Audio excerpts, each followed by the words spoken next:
You know that feeling, that jolt of pure excitement, that aha moment that's so powerful it could literally change the rest of your life?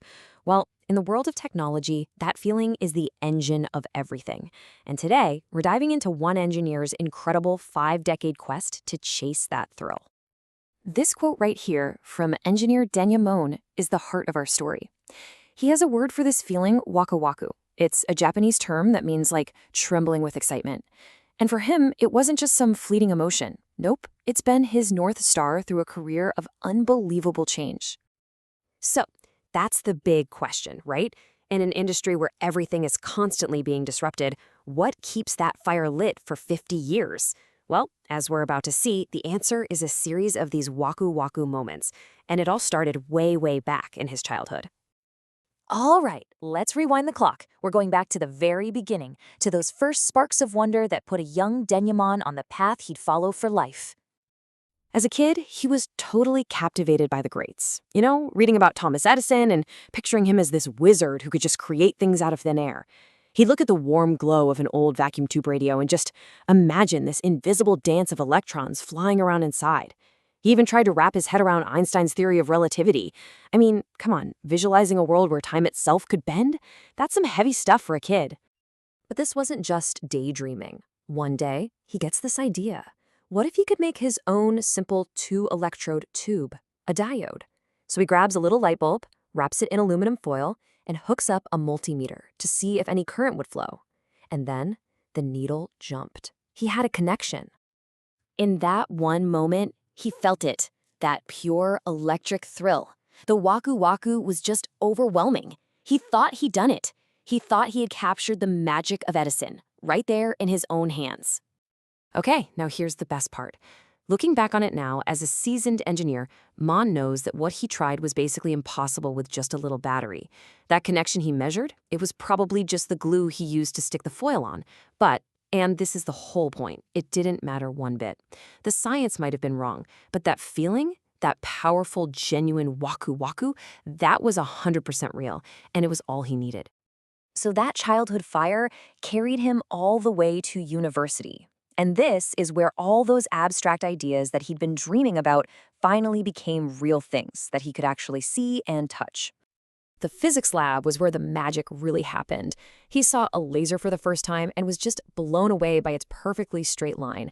He worked in a lab that could count individual photons and measure the speed of light, and then he got his hands on one of the first microcomputers, and I mean really got his hands on it. He was writing code line by line, translating it to machine language by hand, and then burning it onto a chip with UV light. He was basically building a computer's brain from the ground up. After school, he jumped straight into the semiconductor industry, kicking off a career that would put him on the front lines of some of the biggest tech revolutions in history. And his first few years, well, they weren't exactly a smooth ride. He was trying to modify some circuit simulation software, and he kept accidentally writing these infinite loops that would crash the entire company's gigantic IBM mainframe. We're talking about a machine the size of a room. The support staff had to keep coming in to reset it, and pretty soon, he had a new nickname, the Troublemaker. But hey, he was just pushing the limits, right? I mean, the amount of change he's seen is just mind-boggling. Back then, to check a chip design for mistakes, they would print out these huge diagrams, tape them together on a floor the size of a basketball court, and literally crawl around with colored pencils, tracing every single connection by hand. Today, he just chats with an AI assistant on his laptop to do the same thing. What a leap! Seriously, his career is like a living timeline of the modern world. The 80s were all about mainframes and hand-drawn designs. In the 90s, he helped pioneer the first-generation SD-RAM, which totally changed computer memory. Then, in the 2000s, he switched to CMOS image sensors, the tech that put a camera in all of our pockets. And now, he's right at the cutting edge again, exploring the future of AI. He told us about one of his most powerful waku-waku moments. It was in the clean room. After months of designing circuits on a computer screen, he finally got to see them under an electron microscope, physically etched onto a silicon wafer. The patterns he'd created in his mind were now a real physical thing. He said it was a moment of, quote, considerable emotion. I bet it was. And the hits just kept on coming. He developed a new type of DRAM and got a paper accepted into the ISCC. That's like the Olympics for semiconductor engineers. Later, that same tech he invented was built into his company's first portable DVD player. So of course, he went out and bought one for himself. He called it a responsibility buy. The excitement was so real that engineers from Europe flew all the way to Japan just to hear him talk about his invention. But after decades at a big company, things started to feel different. So at 43 years old, he did something incredibly brave. He quit. He decided to become an independent engineer, setting out to find a whole new kind of thrill.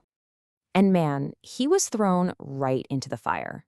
His very first contract was to help a team develop 2 different image sensors at the same time, using the same parts. It was such a massive challenge that he called it an unreasonable game. But this new field brought a ton of new Wakuwaku.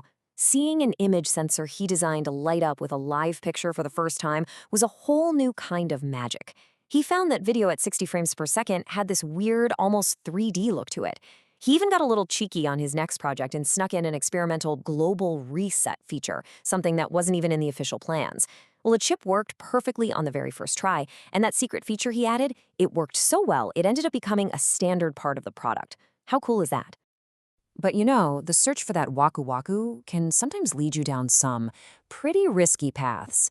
To find a new kind of thrill, Mon took a detour into a world that was a far cry from silicone wafers, the high-stakes world of finance.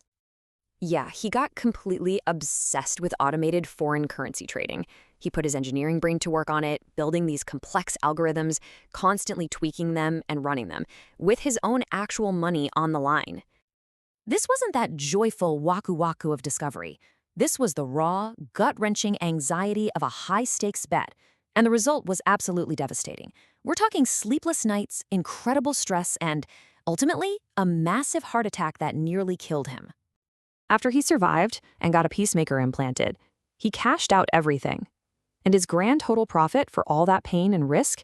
Basically 0. As he puts it with some dark humor, pretty exciting, right? It was a brutal lesson, but an important one. Not all excitement is good excitement. After that whole ordeal, he went back to engineering with a brand new perspective. And today, more than 50 years into his career, that quest for Wakuwaku is stronger than it's ever been. He's now doing something he calls vibe coding. He basically uses AI language models as his partners, treating them like a team of 10 junior engineers. He gives them directions, he corrects their code, he guides the whole project, letting the AI do the heavy lifting while he focuses on the big picture. And his latest project is maybe his most ambitious ever. Working from his home on his own Linux machine, he's designing a totally new kind of low-power AI accelerator chip. Think about that. He's one guy going up against giant corporations in a race to build the future of computing. If that's not exciting, I don't know what is. After all of it, the decades, the breakthroughs, the failures, the near-death experience, his whole philosophy comes down to these 3 simple words. The Wakuwaku is still there. That thrill of creating something new is what keeps him going. Denya Kado's story is just such a powerful reminder that real passion and that sense of wonder are the best fuel you can have for a long career in anything. It shows that being resilient isn't just about surviving change. It's about finding the excitement in it. And so it kind of leaves us with a question for ourselves, doesn't it? What's our Wakuwaku? What's that next thing out there that's going to make our hearts pound with excitement?